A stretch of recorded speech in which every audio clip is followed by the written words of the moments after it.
Right. Breaking news చూస్తున్నాం. వరుస road ప్రమాదాలు. సో, అసలు ఏం జరుగుతుంది? ఎందుకు ఈ విధంగా రోడ్డు ప్రమాదాలు జరుగుతున్నాయి? ముఖ్యంగా ఈ సంవత్సరం మొత్తం గనక మనం చూసుకున్నట్లయితే ఎలాంటి ప్రమాదాలు చోటు చేసుకున్నాయి? ఎంతమంది జనాభా చనిపోయారో మనం చూస్తూ ఉన్నాము. దీనికి కారణం ఎవరు? దీనికి ఎక్కడ వైఫల్యం జరుగుతుంది అని చెప్పి కూడా చాలామంది దీని గురించి చర్చించుకుంటున్న పరిస్థితులు కూడా మనం చూస్తూ ఉన్నాము. అయితే 4 నెలల కిందట ఒక గురూజీ బిగ్ టీవీతోనే ఎక్స్క్లూజివ్గా మాట్లాడడం జరిగింది. ఎందుకంటే ఫ్లైట్ యాక్సిడెంట్ జరిగినప్పుడు మనం వెళ్ళి అడగడం జరిగింది. ఇటువంటి ప్రమాదాలు ముఖ్యంగా రోడ్డుకి సంబంధించి కావచ్చు, లేకపోతే వాటర్లో సంబంధించి కావచ్చు, లేకపోతే వెహికల్స్కి సంబంధించి కావచ్చు, ఎటువంటి ప్రమాదాలు చోటు చేసుకునే అవకాశాలు ఉన్నాయని చెప్పి అడిగితే ఈ నవంబర్లోని జరగబోయే బస్ యాక్సిడెంట్స్ గురించి ఆయన అదే రోజు కరాఖండిగా చెప్పడం జరిగింది. అంటే నెలతో పాటు ఆయన చెప్పడం జరిగింది. ముఖ్యంగా నవంబర్లోని బస్ యాక్సిడెంట్స్ చాలా అధికంగా ఉంటాయి. ముఖ్యంగా తుఫాన్ గురించి కూడా ఆయన చెప్పడం జరిగింది. రీసెంట్గా వచ్చిన మొంతా తుఫాన్ కూడా అంటే ఉద్హుద్ని తలపించేలాగా దాన్ని మించే అంతలాగా తుఫాన్ కూడా ఉండబోతోంది. అది కూడా ఆంధ్రాలో రాబోతోంది అని చెప్పి ఆయన ముందే చెప్పడం జరిగింది. మరి ఈ ప్రమాదాలన్నీ చూసిన తర్వాత మనం చూస్తూ ఉన్నాము. ముఖ్యంగా ఇటు కర్నూలు ప్రమాదం మరొక ముందే చేవేళ్లలో జరిగిన బస్సు ప్రమాదం కావచ్చు, చేవేళ్ల బస్సు ప్రమాదం వెంటనే విత్ ఇన్ గ్యాప్ కూడా లేకుండా వరుసగా జరిగిన ప్రైవేట్ బస్సెస్కి సంబంధించిన యాక్సిడెంట్లు కావచ్చు. సో అదృష్టవశాత్తు దాని తర్వాత జరిగిన యాక్సిడెంట్లోని మృతుల సంఖ్య అన్నది చాలా తక్కువగా ఉండడం వల్లది కొంచెం అదృష్టం అనే చెప్పాలి. మరి దీని గురించి తెలుసుకుందాం. ఇవాళ మనతో పాటు నిత్య విద్యానంద భారతి గారు లైవ్లో జాయిన్ అవుతూ ఉన్నారు. గురుగారు నమస్తే అండి. నమస్కారం. నమస్తే. సో 4 నెలల కిందట నేను ఫ్లైట్ యాక్సిడెంట్ ఏదైతే జరిగిందో ఆ రోజు నేను మీతో మాట్లాడడం కూడా జరిగింది. ఫ్లైట్ యాక్సిడెంట్లో దాదాపు 200 పైగా చనిపోవడం జరిగింది. మరి ఎటువంటి ప్రమాదాలు చోటు చేసుకుంటే ముఖ్యంగా ఈ సంవత్సరం క్రోధినామ సంవత్సరం కాబట్టి ఎక్కువ జనాభా యాక్సిడెంట్లోని చనిపోయే అవకాశాలు ఉన్నాయని చెప్పి మనకి పంచాంగం ప్రకారం కూడా చెప్పడం జరిగింది. సో జనాల్ని అలర్ట్ చేయడానికి, ప్రమాదాల నుంచి వాళ్ళు కాపాడుకోవడానికి మిమ్మల్ని అడగడం జరిగింది. అయితే నవంబర్లోని జరిగిపోయే ప్రమాదాల గురించి మీరు ముందుగానే అంచనా వేసి చెప్పడం కూడా జరిగింది. సో మీరు అన్నట్టే ఇప్పుడు నవంబర్లోని జరిగిన ఈ బస్సు యాక్సిడెంట్లు అటు కర్నూలు కావచ్చు, నిన్న చేవేలు కావచ్చు, చేవేల తర్వాత వెంటనే వచ్చిన ఈ యాక్సిడెంట్లు కావచ్చు, సో ఏ విధంగా చూడొచ్చు అంటారు? ముందుగా ప్రేక్షక మహాశయులందరికీ కూడా నమస్కారము. ఇప్పుడు జరుగుతున్నటువంటి ప్రమాదాలు ఏదైతే జరుగుతున్నాయో వీటన్నిటికీ కూడా విపత్తుల కారణంగా మనం తీసుకున్నట్టయితే ప్రజానికంలో అనేక రకాలైనటువంటి అశ్రద్ధతో కూడుకున్నటువంటి ఆలోచనలతో కూడుకున్నటువంటి ప్రయాణాలు. అదే విధముగా అధికార పక్షాల నుంచి కూడా, అధికారుల నుంచి కూడా సరైనటువంటి పరిపాలన, అవగాహన రీత్యా అనేక విధానాలలో ప్రజలకు సరైనటువంటి సమర్థవంతమైనటువంటి సహాయ సహకారాలు అందుబాటులో లేనప్పుడు ఇవన్నీ కూడా నిరుపయోగంగా మారుతున్నటువంటి తరుణంలో ఇలాంటివన్నీ కూడా విపత్తులు జరుగుతూనే ఉంటాయి. అయితే సనాతన ధర్మం అనేటువంటి విధంగా కానీ ఆలోచిస్తే సంవత్సర ప్రారంభాన్ని బట్టి సంవత్సరం చివరాఖరి వరకు కూడా ఏమేమి జరుగుతాయి, ఎలా జరుగుతాయి, ఎందుకు జరుగుతాయి అనేటువంటి విషయాలు కూడా చెప్పడం జరుగుతూ ఉంటుంది. పంచాంగంలో 84 లక్షల జాతుల జీవరాశులు అన్నింటినీ కూడా ఉద్దేశించి మాత్రమే జరుగుతూ ఉంటుంది. అయితే ఈ సంవత్సరంలో అంటే వచ్చే నెల, అంటే వచ్చే సంవత్సరం 2026 సంవత్సరం ఉగాది పర్వదినం వరకు కూడా ఈ క్రోధినామ సంవత్సరము కొనసాగుతూనే ఉంటుంది. ఇలాంటివన్నిటినీ కూడా ముందుగానే హెచ్చరించిన, సమాజానికి తెలియచేసిన, అనేక విధానాలలో అవగాహన కల్పించిన, వినేటువంటి అవకాశాలు పక్కదారి పట్టించి ప్రతి ఒక్కళ్ళు కూడా బాధ్యతాయుతంగా నడుచుకోలేనప్పుడు ఇలాంటి విపత్తులకు మనం గురికాక తప్పదు. అందుకని దైవంతో చెలగాటం ఆడకూడదు, భగవత్ సంకల్పంతో చెడగాటాలు ఆడకూడదు. అందుకని ఎన్నో రకాలుగా మేము ఉంటుంటాం. దేవాలయాల గురించి కానీ, అంటే నేను మాట్లాడే మాటలు శాపాలు పెడుతున్నారు, లేకపోతే దీనికి దానికి మూడేమిటి అని అనుకోకండి. ఎందుకనంటే భగవంతుడు అన్ని రూపాలలో, అనేక రూపాలలో మనల్ని చూస్తూనే ఉంటాడు.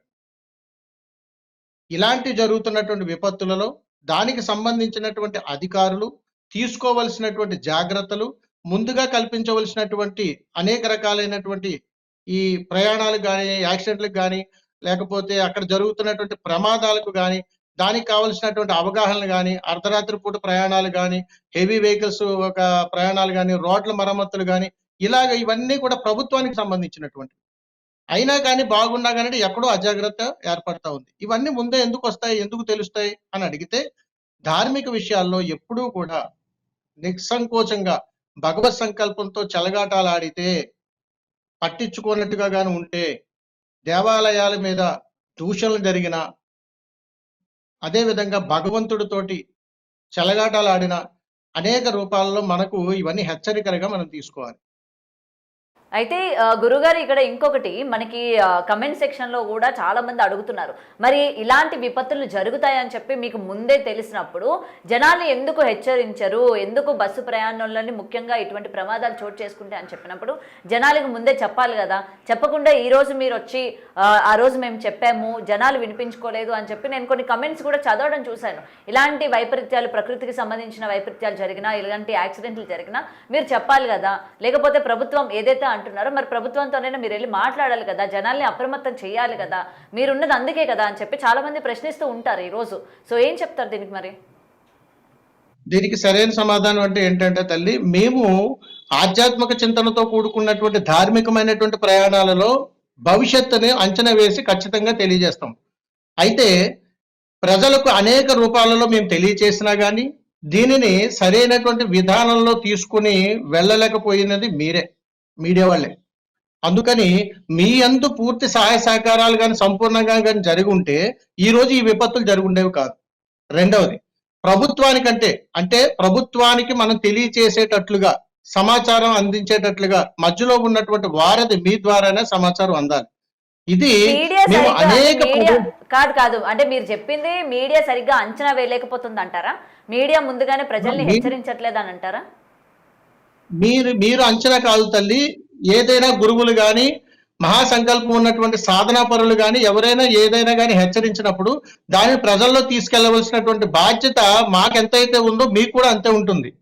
అందుకని కలిసి పనిచేసేటువంటి ప్రయాణం ఇది. ఒక సమాచారాన్ని ప్రజలకు సరైన సమయంలో గాని మనం అందించగలిగితే ఖచ్చితంగా వారు జాగ్రత్తలు పడేటువంటి అవకాశాలు ఉంటాయి. ఇది ప్రమాదం అనుకోవచ్చు, హెచ్చరిక అనుకోవచ్చు, ఇంకోటి అనుకోవచ్చు. ఏ రకంగా తీసుకున్నా గాని మనం ప్రజల్ని కాపాడుకోవడమే. ఇదే విషయాలు నేను అనేక పరిస్థితుల్లో దేవాలయ ప్రాంగణాలలో, ప్రవచనాలలో చాలా సందర్భాలలో జరగబోతున్నటువంటి విపత్తుల గురించి చాలా సందర్భాల్లో చెప్పడం జరిగింది. కానీ జనాలకి చేరుకునేటువంటిది, అందుబాటులోకి వెళ్ళేటువంటిది మీడియా సోదరులు మీరే కాబట్టి మీ యొక్క సహాయ సహకారంతో చాలా మందికి వెళ్ళేటువంటి అవకాశాలు ఉంటాయి. ఇప్పుడు జరగబోయే విపత్తులు కూడా తెలుసుకోవచ్చు. ఇప్పుడు నెక్స్ట్ ఎలాంటి ప్రమాదాలు చోటు చేసుకునే అవకాశాలు ఉన్నాయి? ఆల్రెడీ మీరు చెప్పారు నవంబర్‌లో బస్సు యాక్సిడెంట్ జరుగుతుంది. ఇంకా మనకి ఉగాది వచ్చే వరకు కూడా ఈ క్రోధినామ సంవత్సరం కొనసాగుతూనే ఉంటుంది కాబట్టి ఇంకా ఎటువంటి అవకాశాలు ఉన్నాయి? ప్రకృతి నుంచి ఎటువంటి వైపరీత్యాలు ఎదుర్కొనే అవకాశాలు ఉన్నాయి? మళ్ళీ ఎటువంటి భారీ యాక్సిడెంట్ చోటు చేసుకునే అవకాశాలు ఉన్నాయి? ఈ క్రోధినామ సంవత్సరము 2025 సంవత్సరంలో భవిష్యత్తులో అంటే జనవరి, ఫిబ్రవరి నెలల్లో రైలు ప్రమాదం ఉంది. అదే విధముగా మరలా ఈ వాహన ప్రమాదాలు కూడా ఖచ్చితంగా ఉన్నాయి. అయితే ఇందులో ముఖ్యంగా అగ్ని ప్రమాదానికి సంబంధించినటువంటి ప్రమాదాలు ఖచ్చితంగా జరుగుతాయి. అదే అండ్ విధముగా రైలు ప్రమాదం అన్నారు గురుగారు రైలు చెప్పండి. ప్రమాదం అన్నారు. ఆ రైలు ప్రమాదం ఎక్కడ జరిగే అవకాశాలు ఉన్నాయి? ఎందుకంటే ప్రజల్ని హెచ్చరించాలి అంటే ఇదేదో భయపెట్టాలి అని కాదు, జాగ్రత్తగా ఉంటారు అనే కదా. అయితే మీరు రైలు ప్రమాదం అంటున్నారు కాబట్టి ఎక్కడ జరిగే అవకాశం ఉంది? ఏ నెలల్లో జరిగే అవకాశం ఉంది? జనవరి, ఫిబ్రవరి మాసాలలోనమ్మ రైలు ప్రయాణానికి సంబంధించి ఆంధ్ర, తెలంగాణ కాకుండా వేరే ఇతర రాష్ట్రాల్లో జరిగేటువంటి అవకాశాలు ఉన్నాయి. అయితే ఇక్కడ మరో ప్రమాద హెచ్చరిక ఏమిటంటే స్కూల్ పిల్లల యొక్క బస్సు ప్రమాదం గురయ్యేటువంటి అవకాశాలు కూడా ఉన్నాయి. అందుకని ప్రతి స్కూల్స్ కి సంబంధించినటువంటి బస్సులు కానీ, దానికి సంబంధించినటువంటి అధికారులు కానీ, వాటికి సంబంధించినటువంటి ప్రామాణికాలు కానీ చాలా జాగ్రత్తగా మన పరిశీలనలోకి తీసుకొని ముందు జాగ్రత్తలుగా ఉండాలి. ఓకే. సో ఇక్కడ ఇంకొకటి జనాలందరూ కూడా మరొకసారి భయాందోళన చెందేటట్టు మీరేమో చిన్నపిల్లలు స్కూల్ బస్కి సంబంధించి యాక్సిడెంట్ జరిగే అవకాశం ఉంది అని చెప్తూ ఉన్నారు. మరి ఆ. అది అంటే ఎక్కడ ఏంటి అన్నది మీరు వివరణ ఇవ్వడం లేదు. అంటే జనాలు అప్రమత్తం అవ్వాలని అనుకుంటున్నా సరే మీరు వివరణగా చెప్తేనే కదా తెలిసేది. ఎక్కడ పిల్లలకి ఏమైనా హాని కలిగే అవకాశాలు ఏమైనా ఉంటాయా ఇలాంటి యాక్సిడెంట్స్‌లోని? అమ్మ మీరు అడిగేది పలానా చోట, పలానా రోజు, పలానా తారీఖున, పలానా ప్రదేశంలో జరుగుతుంది అని తెలిస్తే ఇప్పుడే మనం ఇలా అన్ని మార్చొచ్చు. కానీ ఓకే. సాధన సాధన ప్రయాణంగా మేము చెప్పేటువంటి భవిష్యత్ విధానాన్ని పలానా ప్రదేశంలో ఆంధ్ర, తెలంగాణ ఈ 2 రాష్ట్రాల్లోని ఈ ప్రమాదాలు జరుగుతాయి. ఆంధ్ర, తెలంగాణలోని ఈ 2 ప్రమాదాలు జరుగుతాయి. ఆధ్యాత్మిక కోణంలోంచి చెప్పమన్నా నేను అలా తెలియజేస్తాను మీకు. ఓకే. ఆధ్యాత్మిక కోణంలోంచి గాని మనం ఆధ్యాత్మిక కోణంలో చెప్పమంటారమ్మా? చెప్పండి గురుగారు. చెప్పండి. ఆధ్యాత్మిక ఆధ్యాత్మిక కోణంలోంచి గాని మనం చూస్తే గ్రామం సుభిక్షంగా ఉండాలి, పట్టణాలు సుభిక్షంగా ఉండాలి. ఆ తర్వాత ఇతరితర రాష్ట్రాలు గాని అన్నీ కూడా బాగుండాలన్న గల కారణం గ్రామ దేవత. ఎప్పుడైనా సరే ఇప్పటికీ గుర్తుపెట్టుకోండి. ఆంధ్ర, తెలంగాణ రాష్ట్రాల్లో విపరీతమైనటువంటి మత సామరస్యమైనటువంటి సమస్యలు అనేకంగా పెరిగిపోయి నా మతం గొప్ప అంటే నీ మతం గొప్ప అని ఆది మూలాలన్నింటినీ కూడా తుంగలోకి తొక్కేటువంటి ప్రయత్నాలు మనం చేయడం ద్వారా ఈ జరుగుతున్నటువంటి విపత్తులకు మనకు మనమే కారణమనే ఖచ్చితంగా చెప్పొచ్చు. అందుకని మనం ఏ ధర్మంలో ఉన్నా, ఎలా ఉన్నా పంచభూతాలను ఆధారంగా చేసుకునే మనం బ్రతుకుతున్నాం. నికృష్ట జన్మల్లో ఏమిటనంటే మనం బ్రతుకుతున్నప్పుడు నాది గొప్ప, నేనే గొప్ప, నా ధర్మమే గొప్ప అంటే మనం పుట్టక ముందు ఇవన్నీ పుట్టుకుంటూ వచ్చాయి. వీటి కోసం కొట్టుమిట్టాడిపోతూ జరుగుతున్నటువంటి విపత్తులను భగవత్ సంకల్పంతో ఎలా ఎదుర్కోవాలో తెలుసుకోకుండా ఒక స్పృహ లేనటువంటి ప్రయాణాలు మనం చేస్తూ దీనికి కారణం ఎవరో మనకు అర్థం కాక దీనికి కారణం భగవంతుడి వల్లే లేకపోతే ఈయన వల్ల జరిగింది అని ఒక నిర్ణయానికి మూర్ఖత్వంగా వచ్చేస్తున్నాం. అందుకని ప్రత్యేకించి చెప్తున్నా ఆంధ్ర తెలంగాణలలో ప్రజలందరూ కూడా సుభిక్షంగా ఉండాలి, ఎప్పుడూ ఆనందకరంగా ఉండాలి, సర్వం బాగుండాలని చెప్పి ప్రభుత్వాలు కూడా ఏర్పాటులో అనేక ధార్మిక కార్యక్రమాలు చేస్తూ ఉంటారు. ఈ చేసేటువంటి ధార్మిక కార్యక్రమాల్లో ధర్మబద్ధమైనవి ఉండాలి. ఇందులో స్వార్థపూరితమైనటువంటి దేవాలయాల జోలికి వెళతాము, వాటితో చెలగాటాలు ఆడటము, వాటి యొక్క ధనాలతోటి, ఆస్తులతోటి, విధి విధానాలతోటి రకరకాల పరిపాలన చేయటము ఇదంతా ఒక ఎత్తు అయితే గ్రామ దేవతలను విస్మరించడం. ఎప్పుడైనా సరే గుర్తుపెట్టుకోండి, ఏ ఊరు నుంచి మనం ప్రయాణం చేసినా ఆ ఊరు గ్రామ దేవత వల్లనే మనం క్షేమంగా వెళ్ళి క్షేమంగా వస్తాం.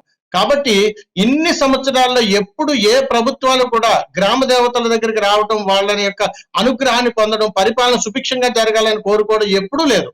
అందుకని ఇప్పటికైనా మించిపోయింది లేదు. రానున్నటువంటి తరువాత ప్రభుత్వ అధికారులకైనా కానీ ఇదొక మార్గదర్శకంగా కావాలి. అందుకని దేవాలయాలు, దైవ సంకల్పాలు ఇవన్నీ పరిపాలనా భాగంలో ఎన్ని ఉన్నా కానీ మనం ధర్మబద్ధమైనటువంటి ప్రయాణం ఖచ్చితంగా చేసి తీరాల్సిందే. అందుకని తల్లి ఎవరు ఎక్కడ ఏ ఇంటి నుంచి బయలుదేరినా ఎక్కడ జన్మించాడో ఆ ఊరి గ్రామదేవత అనుగ్రహం వారి మీద తప్పనిసరిగా ఉంటుంది. ఇవన్నీ మనం విస్మరించేసి మతాలు మార్చుకుని మనకు నచ్చినట్టుగా ఉంటూ మనకు నచ్చినట్టు జీవన విధానాన్ని అనేక రూపాల్లో మనం మరలు చేసుకుంటున్నాం. అందుకని ఎలా పుట్టామో అలాగే మరణించాలి, ఎలా ఉన్నామో ఎందులో మనం ధర్మం కొనసాగుతుందో అలాగే ఉండాలి. ఇలాంటివన్నీ కూడా మనకి ఈ విపత్తులకి కారణం అవుతాయి తల్లి. ఎందుకనంటే భగవంతుడు ఇచ్చినటువంటి అద్భుతమైనటువంటి ఈ దేహ ప్రసాదాన్ని మనం చక్కగా స్వీకరించకుండా మనకు నచ్చిన విధంగా మనం మార్చేసుకుంటూ ఉన్నప్పుడు, నచ్చిన విధంగా మనం ప్రయాణం చేస్తున్నప్పుడు రాంగ్ రూట్ లో వెళ్తున్నట్టే. మరి అలాంటప్పుడు ప్రమాదాలే జరుగుతాయి తల్లి. ఓకే. సో, ఇక ప్రకృతికి సంబంధించి ఎలాంటి వైపరీత్యాలు చోటు చేసుకునే అవకాశాలు ఉన్నాయి? ఎందుకంటే మీరు గతంలో చెప్పారు. హుద్‌హుద్‌ని తలపించేలాగా రాబోతోంది. తుఫాన్ కూడా వస్తది ఆంధ్ర అని కూడా మీరు పర్టిక్యులర్‌గా మెన్షన్ చేశారు. మరి ఇప్పుడు మళ్ళీ అలాంటి అవకాశాలు ఏమైనా ఉన్నాయా? మళ్ళీ ఇటువంటి తుఫాన్లు గానీ, లేకపోతే ఆల్రెడీ ఇవాళ మనం పొద్దున్న నుంచి చూస్తున్నాం వైజాగ్‌లోని భూకంపం రావడం కూడా మనం చూసాము. అయితే ఇప్పటికే అక్కడున్న ప్రజలందరూ కూడా భయాందోళన చెందుతున్నారు. సునామీ సూచనలు ఏమైనా ఉన్నాయా? వచ్చే అవకాశాలు ఉన్నాయి. ఎందుకంటే మనం చూస్తున్న పరిణామాలే మనకి ఇంత భయాందోళన చెందేలా చేస్తున్నట్టు కూడా మనకి కనిపిస్తోంది. సో నెక్స్ట్ ఎలా ఉండబోతోంది? ముఖ్యంగా ప్రకృతికి సంబంధించి ఎటువంటి వైపరీత్యాలు చోటు చేసుకునే అవకాశాలు ఉన్నాయి గురుగారు? విశాఖపట్నానికి సంబంధించి మీరు చెప్పినటువంటి భూకంపము మళ్ళా భవిష్యత్తులో కొద్ది రోజుల్లో, తక్కువ రోజుల్లో ఇప్పుడైతే ఎలాంటి ప్రమాదాలు సంభవించేటువంటి అవకాశాలు లేవు తల్లి. కానీ 2026 సంవత్సరంలో 2 మహా ప్రమాదాలు పొంచి ఉన్నాయి ఆంధ్ర రాష్ట్రానికి. ఇవి కూడా తుఫాను ప్రభావం వల్ల మాత్రమే జరుగుతాయి. దీనివల్ల ప్రాణ నష్టం జరుగుతుంది, ఆస్తి నష్టం కూడా జరుగుతుంది. ఇది 2026లో జరగబోతా ఉంది. సో ఇప్పటి వరకు చూసిన తుఫాన్లు ఒక ఎత్తు అయితే 2026లో చూసేది మరో ఎత్తు అన్నట్టు చెప్తున్నారు. అంటే ఆ ప్రాణ నష్టం అంటే అవును ఇప్పటి తల్లి. వరకు తుఫాన్లోనే మనకి ప్రాణ నష్టం అన్నది దేవుడి దయ వల్ల ఎక్కడ కూడా జరగలేదు. ఆస్తి నష్టం కూడా చాలా తక్కువ శాతమే. ఇప్పుడు మీరు చెప్తుంది చూస్తుంటే అవును. మనకి ఇటు 2 జరిగే అవకాశాలు ఉన్నట్టు మనకి క్లియర్‌గా చెప్తున్నారు మీరు. అవును తల్లి. అందుకనే చెప్తున్నాం మేము. అది కూడా మీకు ఆంధ్ర రాష్ట్రంలోనని ప్రత్యేకించి చెప్తున్నానికి నదీ పరివాహ ప్రాంతంలో దైవశక్తి అనేటువంటిది చాలా అద్భుతీయంగా ఉన్నప్పుడు, మనము చేస్తున్నటువంటి ప్రయాణాల్లో భగవంతుని యొక్క సత్సంకల్పాలు, భగవంతుని యొక్క అనుగ్రహం కూడా మన మీద ఎప్పుడు ఉండాలి. ఈ మెండుగా ఉండటానికి మనము సద్వినియోగపరుచుకోవాలి. ప్రకృతికి ఎప్పుడు కూడా మనం విరుద్ధంగా చేసేటువంటి ప్రయాణం వలన ప్రకృతి ఇచ్చేటువంటి విలయ తాండవానికి మనం బలైపోతుంటాం. అంటే మనం ఎలా రాసిపెట్టి ఉంది మన నుదుటి రాసేది మన కర్మ ఏంటి అని అనుకుంటే మనం ఏం చేయలేం తల్లి. కానీ మన వంతు మానవ ప్రయత్నం అనేటువంటిది మనం చెయ్యాలి. ఎందుకనంటే మానవుని యొక్క జీవితమే చాలా చిన్నది. ఇందులోని ప్రాణ నష్టం అంటే మనిషే కాదు అన్ని ప్రాణులు నష్టపోతాయి. అందుకని పుట్టినటువంటి వాడు గిట్టక తప్పదు. కానీ ఏ టైంలో ఎప్పుడు ఎలాగా వస్తుందనేటువంటిది ఎవరికీ తెలియదు. కానీ కొన్ని ప్రయాణాల ద్వారా కొంతమంది మహానుభావులు మన భారతదేశంలో ఉండబట్టి వారి యొక్క పరిజ్ఞానాన్ని, వారి యొక్క సాధనను మనం సద్వినియోగం చేసుకోగలిగినప్పుడు ఇప్పుడు వీటన్నింటినీ కూడా విపత్తుల ముందు మనం ఎదుర్కోవచ్చు. ఉదాహరణకు మనం ఒక పంచాంగం తీసుకుంటే ఆ పంచాంగం సంవత్సరం అంతా అయ్యేంత వరకు కూడా ఏం జరుగుతుందో ముందే మనకు తెలుస్తుంది. కాబట్టి ఇప్పుడు మనిషి జాతకం ఎలా ఉంది, ఈ సంవత్సరం ఎలా ఉంది, వచ్చే సంవత్సరం ఎలా ఉంటుంది అనేటువంటి జిజ్ఞాసతోటి అన్ని తెలుసుకోగలిగిన వాడు, నాయనా ఇన్ని జాగ్రత్తలు తీసుకోండి, ఇలా ఉండండి అని చెప్పినప్పుడు ఎందుకు పాటించరవి? ఎందుకు చేయరు? మన ఇంట్లో ఉన్నంత సేపు ఒకలాగా ఉంటాం, బయటికి వెళ్తే ఒకలాగా ఉంటాం. ప్రాణం మనదేనా? అందరిదేని. అందరిది ప్రాణాలే. అందరూ ఒకటే. కాబట్టి జరుగుతున్నటువంటి విపత్తులకి ప్రజలలో అవగాహనలు కల్పిస్తూ ఉండాలి. ప్రయాణాల పట్ల భద్రత కల్పించేటట్లు చెప్తూ ఉండాలి. వాహన ప్రయాణాలు చేసేటప్పుడు డ్రైవర్లకు అద్భుతమైన కౌన్సిలింగ్ ఇస్తూ ఉండాలి. ప్రయాణాలు చేసేటప్పుడు ప్రయాణికులకు కూడా అక్కడ తీసుకోవాల్సిన జాగ్రత్తలు ఏంటి? బస్సు ప్రమాదం అంటే బస్సులో ఎలాంటి జాగ్రత్తలు తీసుకోవాలి? ఎమర్జెన్సీలు ఎలా చూసుకోవాలి? లేకపోతే వాహనాలు ప్రయాణం చేసేటప్పుడు పార్కింగ్లు ఎలా చేసుకోవాలి? ఏ ప్రదేశాల్లో మనం ఆగాలి? పెట్రోల్ బంకుల దగ్గర ఆగినప్పుడు ఎలా ఉండాలి? ట్రావెల్ బస్సులో మనం ప్రయాణం చేస్తున్నప్పుడు మనం ఏ జాగ్రత్తలు తీసుకోవాలి? అక్కడ పని చేస్తున్నటువంటి డ్రైవింగ్ చేస్తున్నటువంటి వాళ్ళకి అనుభవం ఉందా లేదా? ఒకవేళ ఎమర్జెన్సీ అయితే మనం ఎవరిని కాంటాక్ట్ చేయాలి? అక్కడ ఎవరైనా మనకి సపోర్ట్ సూపర్వైజర్ లాంటి వాళ్ళు ఎవరైనా ఉన్నారా? ఎమర్జెన్సీ ఎగ్జిట్స్ ఏమేమి ఉన్నాయి? ప్రతిదీ తెలుసుకోవాలి. ఇవన్నీ ఎవరిది బాధ్యత? ప్రభుత్వానిదే. ప్రభుత్వ వైఫల్యాలు కొన్ని ఉంటాయి. అంటే ఈ రోజుకి ఈ పూట గడిచిపోయిందిలే, ఈ పూటకి ఈ పూట వెళ్ళిపోయిందిలే అని అనుకుని వెళ్ళిపోతున్నప్పుడు ఎవరు నష్టపోతున్నారు? సామాన్యులమైనటువంటి మనం నష్టపోతున్నాం. ఇప్పుడు ఉదాహరణకి ఒక ఫ్లైట్ జర్నీ చేయాలి. అక్కడ ప్రమాదం జరుగుతుందని మనకు తెలీదు. కానీ ఎన్నో ప్రికాషన్స్ తీసుకుంటాం. అయినా గాని జరుగుతుంది. స్వయం కృతాపరాధం కొన్ని, విధి వైపరీత్యాలు కొన్ని, ప్రకృతి ఇచ్చినటువంటి శాపాలు కొన్ని ఉంటాయి. ఇవన్నీ కూడా మానవ జన్మలో ఇప్పుడు ఈ కలియుగ ధర్మంలో మనం అనుభవించి తీరాల్సిందే. ఈ కర్మను మోయాల్సిందే. మనం ఎంత మూర్ఖంగా ఆలోచించినా జరుగుతున్నటువంటి విపత్తులకి వీటిని అడ్డుకోవడానికి రెండే రెండు. ఒకటి మన స్వయం కృతాపరాధం, రెండోది దైవ సంకల్పం. ఈ రెండు మానవుల్లో ఉన్నప్పుడు అతనికి తెలియకుండానే ఒక జాగ్రత్త అనేటువంటిది ఏర్పడతా ఉంటది. ఇది మన దగ్గర లేనంత కాలం అజాగ్రత్తగానే ఉంటాం. మీరు టీవీలో ఎన్నైనా చెప్పండి, నాకు అర్జెంట్ పని ఉంది వెళ్ళిపోవాలని అనుకున్నాడు రకరకాల ప్రయాణాలు చేస్తాడు. ఏదైనా ప్రమాదం జరిగిందని కాదు, మీ తప్పు అంటే కుదరదు. ఇలాగే జరుగుతాయి ప్రమాదాలన్నీ కూడా. పరిమితిని మించి పరిమితిని మించి బరువులు గాని, పరిమితిని మించి జనాలను గాని వేసుకుని ప్రయాణాలు చేసేటువంటి ప్రతి చోట ఇవన్నీ జరుగుతుంటాయి. అంటే రాంగ్ రూట్ ప్రయాణాలు అనేటువంటివి ఎక్కువగా ఎంచుకుంటాం. ఈజీగా త్వరగా వెళ్ళిపోవాలి, త్వరగా ఇవన్నీ చేరుకోవాలనే కాన్సెప్ట్ లో జనాలు ప్రయాణం చేస్తుంటారు. అదే. కాబట్టి అండ్ ఇక అవకాశం నుంచి కల్పించాల్సిన బాధ్యత, ఒక నిమిషం, అవకాశం కల్పించాల్సినటువంటి బాధ్యత మీడియా పూర్వకంగా ప్రభుత్వం కూడా జోక్యం చేసుకుని సంబంధించినటువంటి అధికారులతోటి వీటి మీద అవగాహన కల్పించేటట్లుగా ఉండాలి. ఒకటి.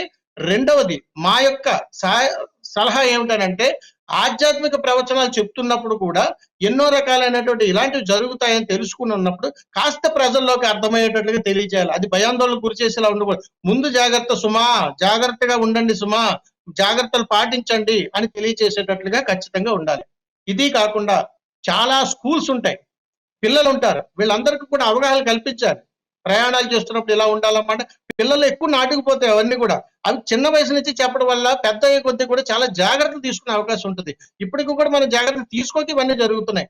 ఎందుకనంటే ప్రయాణం చేసేటప్పుడు బస్సు డ్రైవర్ ఎలాగైతే నడుపుతూ ప్రమాదాలు జరుగుతున్నాయంటే అతనిలో ఉన్నటువంటి ఎన్నో రకాల తప్పిదాలు గల కారణం అవగాహన రాహిత్యం, దీనికి ప్రకృతి వైపరీత్యం. ఇవన్నీ కూడా అన్నిట్లో పరిశీలనలోకి తీసుకోవాలి మనం. ఇది ఒక్కదానికే తీసుకుని భగవంతుని ఆపాదించడం, ఇది ఒకదాన్ని తీసుకుని మీడియాను ఆపాదించడం, ఇది ఒకదాన్ని తీసుకుని ప్రభుత్వాన్ని ఆపాదించడం కదా, ఇది సమిష్టి. అందరి తప్పిదాలు ఉన్నాయి ఇందులో. ఆ ప్రజలు మీ మాటలు వినిన తర్వాత జాగ్రత్త పడతారు. అలాగే కొంచెం భయం కూడా కలుగుతుంది. ఎందుకంటే వింటుంటే నాకే అమ్మో! ఈ ప్రమాదాలు చూడ్డానికే ఇలా ఉంది. ఇంక రానున్న రోజుల్లోనే ఇంకే విధంగా ఉండబోతుందని చెప్పి మీ మాటలు వింటుంటేనే అనిపిస్తుంది. సో ముఖ్యంగా ప్రజలు ఎంత అప్రమత్తంగా ఉండాలి? ఏం చేస్తే మంచిది?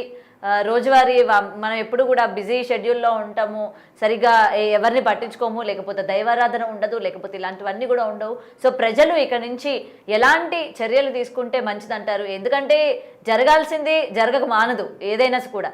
బట్ ఏంటంటే మన ప్రమేయం కూడా ఎంతో కొంత ఉంటే మనల్ని మనం కాపాడుకునేటట్టు కూడా అవుతుంది కదా. సో దీనికి తగ్గట్టు ప్రజలు ఏ విధంగా ఉండాలి, ఎలాంటి జాగ్రత్తలు తీసుకోవాలంటే ఏం చెప్తారు? ప్రజలందరూ కూడా ఎవరి ధర్మాన్ని వారు పాటించండి. ఎవరి ధర్మాన్ని వారు పాటించండి. ఎవరి ధర్మాన్ని వారు కాపాడుకోవాలి.